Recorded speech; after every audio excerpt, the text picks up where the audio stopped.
Bonjour à tous, bienvenue dans cette vidéo de la correction du TD numéro 2 d'IF40. Et cette vidéo va traiter la toute première partie, la configuration des GPIO, et notamment les premières questions où l'on va réaliser le sous-programme initport pour pouvoir configurer les GPIO comme dans l'exercice de TD.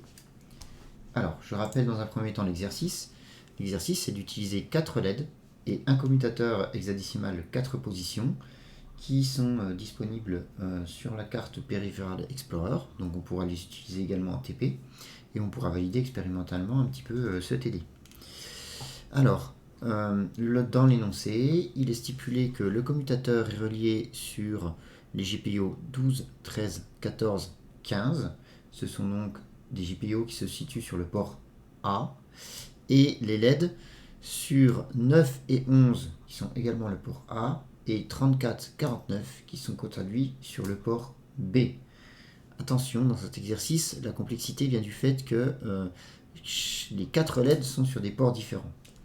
Mais bon, vous allez voir, il n'y a pas de souci puisque la configuration est à peu près similaire, les registres se ressemblent. Alors, je vous ai rapporté ici tous les registres dont on va se servir. Je rappelle, lorsqu'on veut configurer des entrées-sorties numériques, GPIO en anglais, nous allons devoir faire 3 étapes principales.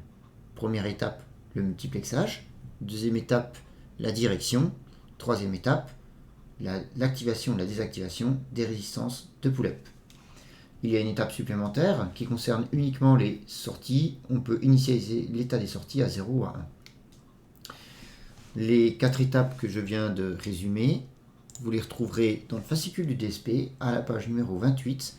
On voit ici le schéma global des GPIO avec la broche qui est ici, la résistance de terminaison pour chaque broche qui peut être activée ou désactivée numériquement avec le registre GPX-PUD, le multiplexage que l'on va ici choisir sur entrée-sortie numérique, c'est-à-dire on va mettre 00, configurable avec GPX MUX1 ou GPX MUX2, dépendant de votre broche.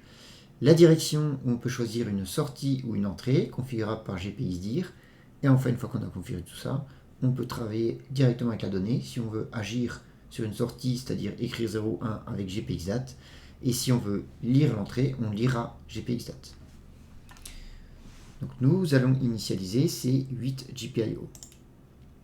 Alors, petit rappel, à la page 30 de votre fascicule du DSP, vous trouverez le tableau suivant. J'en ai extrait uniquement les données qui vont nous intéresser ici.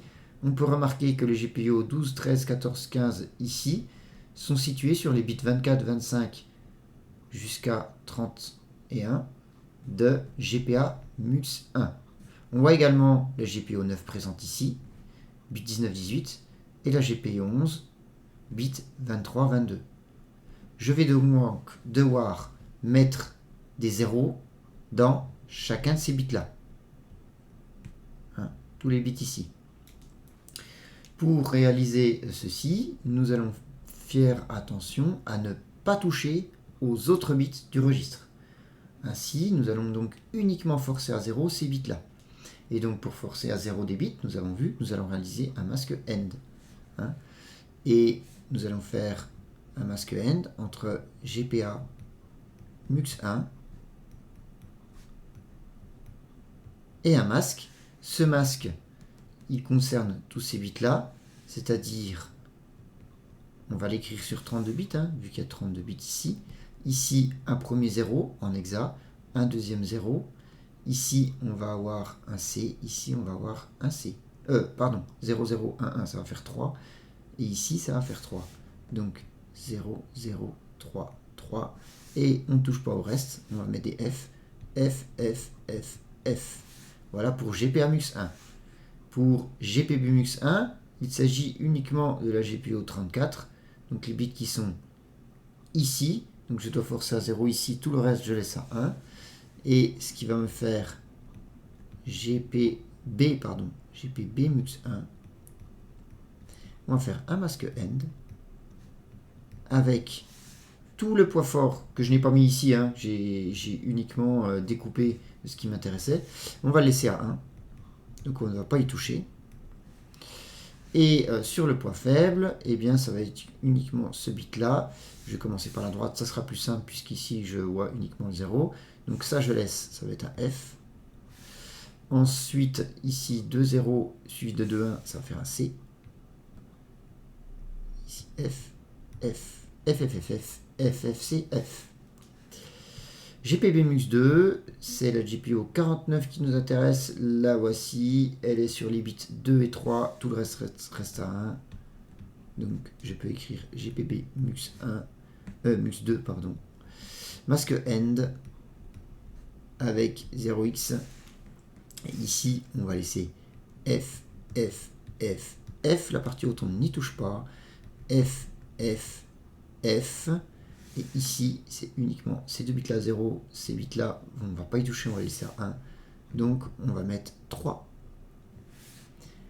Voilà ce que je dois réaliser dans mon programme pour configurer la première étape, le multiplexage sur mes 8 GPIO. Ensuite, je vais désactiver les résistances de pull-up qui sont ici. Alors, j'ai pris ici que GPA PUD, hein, mais on aura la même chose pour GPB PUD. Donc les résistances de pull-up, pour le désactiver, je vais mettre un 1. D'accord? Je dois donc mettre un 1 ici, ici, ici, ici et ici. Tout le reste, je garde l'état précédent. Je vais donc forcer à 1. Je vais donc faire des masques OR. Hein. Donc ici, par exemple, GPA PUD, je vais faire un masque OR avec 0x. Attention, c'est toujours sur 32 bits. Donc 0, 0, 0, 0. Pour tout ça ici. F ici. 0, 0, 0. Ok. Pareil pour GPB PUD. Je vous ai déjà fait la correction là-dessus. Vous pouvez reprendre, mais le principe est le même.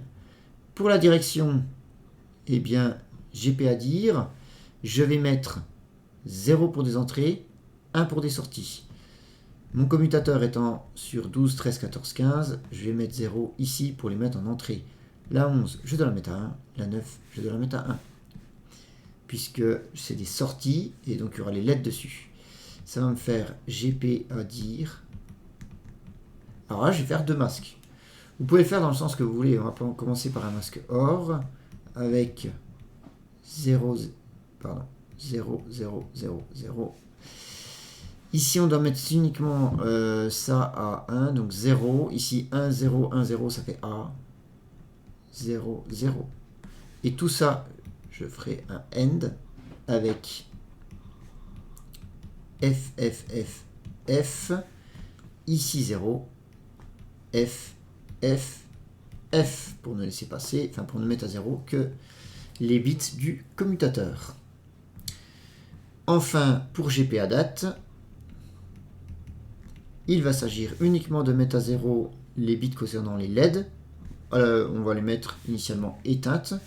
Donc ici, je vais faire un masque AND avec F, F, F, F. Ici, je vais avoir encore un F. Ensuite, 0, 1, 0, 1, ça me fait 5. F, F.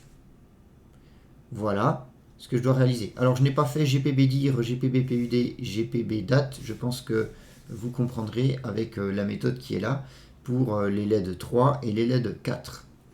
Je vous propose de regarder le programme en assembleur qui réalise eh bien, ceci. Alors, le voici. Mon sous-programme commence par l'étiquette ici initport, puisque mon sous-programme s'appelle initport. Attention, les registres que l'on va utiliser sont protégés en écriture. Je dois donc utiliser la mnémonique iallow pour pouvoir désactiver la protection d'écriture. Je vous propose de commencer par la résistance de pull-up. Donc, je vais commencer avec GPA PUD et GPB PUD. Je vais donc utiliser l'adressage direct pour faire ça. Je vais directement utiliser le nom des registres. Je vais donc charger la page avant. Donc, je charge le DP avec GPA PUD. Attention, tous les registres internes ne sont pas déclarés avec .bss.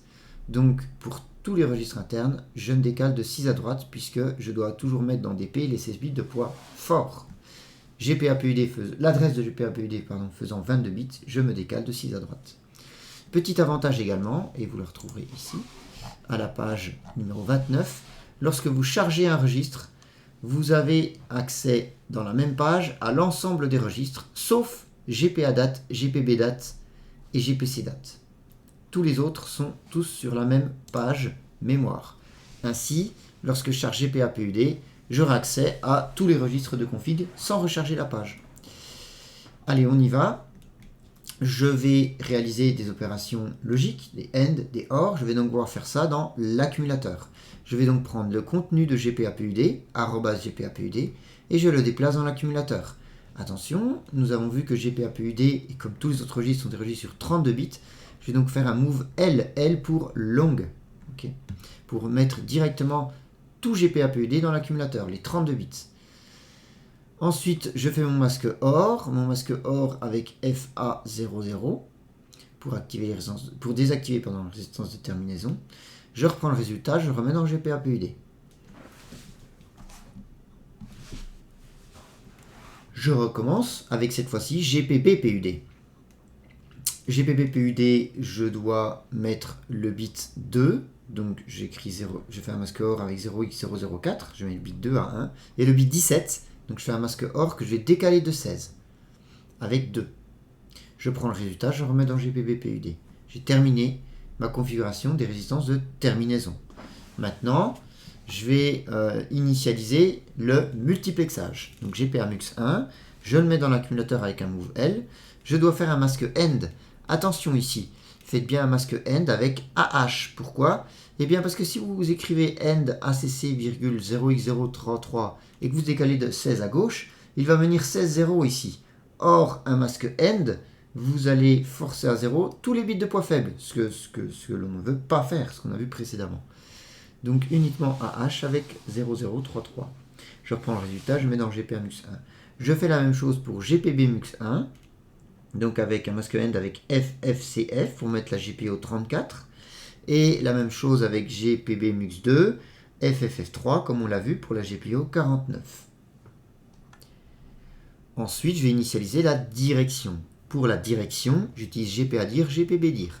Dans GPA-dir, attention, je dois mettre certaines choses en sortie, certaines choses en entrée. Les deux LED en sortie, la LED 1 et la LED 2, qui sont les bits 9 et 11, je fais donc un masque OR avec 0A00 sur le poids faible. Et concernant le commutateur hexadécimal, je fais un masque AND avec 0FFF pour mettre les bits 12 à 15 à 0, qui correspondent aux 4 bits du commutateur hexadécimal. Je reprends le résultat, je mets dans GPA-dir. Pour GPB-dir, je dois mettre la LED 3 en sortie, la LED 4 en sortie. Je vais donc forcer à 1. Je vais faire un masque OR avec 0x004 pour mettre le bit 2 à 1. Et un masque OR avec 0x002 que je décale à gauche de 16 pour mettre le bit 17 à 1. Je reprends le résultat, je le remets dans GPB-dir. Enfin, je vais initialiser mes LED à 0. Donc je charge GPB-date dans l'accumulateur. Attention, GPA-date n'est pas dans la même page. Je vais donc recharger la page avant. Move W, dièse, GPA-date. C'est un registre interne, je me décale de 6 à droite. Je le mets dans l'accumulateur et je vais faire un masque AND avec F5FF pour mettre à 0 la LED 11 et la LED 9 qui sont sur les bits 11 et 9. Je reprends le résultat, je le remets dans GPA-date. Enfin, je charge GPB-date et je fais un masque AND avec FFFB pour mettre la LED 3 à 0. Et je fais un masque AND avec AH, puisque c'est sur le bit de poids fort, avec FFFD pour mettre le bit 17 à 0, qui correspond à la GPO 49, c'est-à-dire la LED 4. Je reprends le résultat, je mets dans l'accumulateur. J'ai fait mes 4 étapes, le multiplexage, la résistance de terminaison, la direction et la donnée. J'ai donc terminé mon sous-programme, je reverrouille mes registres internes, et j'ai terminé, je return. Je vous propose de valider ça expérimentalement sur Code Composer. Alors sur Code Composer, j'ai fait un petit programme que voici, que je vous propose. On peut regarder ensemble, c'est exactement le même programme que la correction qui est là, et je vous propose de le débugger et de regarder l'évolution de l'état des registres. Donc je lance une session de debug.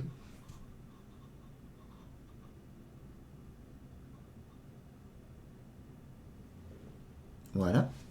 Alors, mon programme est le programme complet du TD. Hein. On va uniquement s'intéresser ici à initport.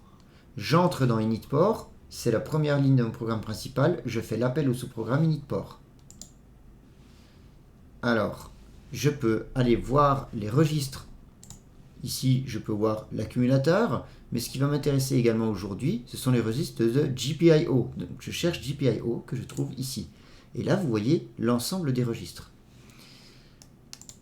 Ainsi, lorsque je vais sur GPA-PUD, je peux le trouver, il est ici. Il y a pour le moment 0000FFF. Amusons-nous à le changer et en le mettant que avec des zéros pour voir un petit peu l'incidence. Alors je vous rappelle, il y a un bug graphique, hein, il se mettra à jour, il s'est bien mis à jour ici, mais il a encore FF. Il faut attendre le prochain coup d'horloge pour qu'il se mette bien à 0. Donc je le déplace dans l'accumulateur, je fais le masque OR, le masque AND, et ici je le remets ici. Et je remarque que j'ai bien mis A 0, 0 dans l'accumulateur. Dans GPA-PUD, pardon. Même chose pour GPB-PUD, il s'est bien mis à la bonne valeur pour désactiver les résistances. Concernant GPA-MUX1, ici, alors je ne vois aucune différence. Pourquoi? J'ai forcé à 0, il était déjà à 0. On voit que GPA-MUX1, GPB-MUX1 et GPB-MUX2 sont également à 0. Donc là, on va passer assez rapidement puisque ça force bien à 0, mais ils étaient déjà à 0. Pour GPA-DIR, on voit que tout est à 0. Donc tout est en entrée de base, hein, on peut remarquer. Je fais le masque OR, je fais le masque AND, je remets, et je vois bien que GPA-DIR maintenant vaut A0, 0. GPB-DIR, pareil. On met tout en sortie, donc 002, 00004. Quand je dis tout, c'est-à-dire la lettre 4 et la lettre 3. Et enfin, dans GPA-DAT, on peut aller modifier les valeurs où on les met par défaut à 0. Mais on s'aperçoit que... Pardon, on vient ici. On s'aperçoit qu'elles ont bien été mises à 0 uniquement celles concernant les LED qui sont utiles. Voilà pour cette petite correction avec une application sur Code Composer. Vous voyez bien qu'en débuguant en mode pas à pas, on peut voir avec les registres, l'image des registres, l'évolution de notre programme. Je vous remercie.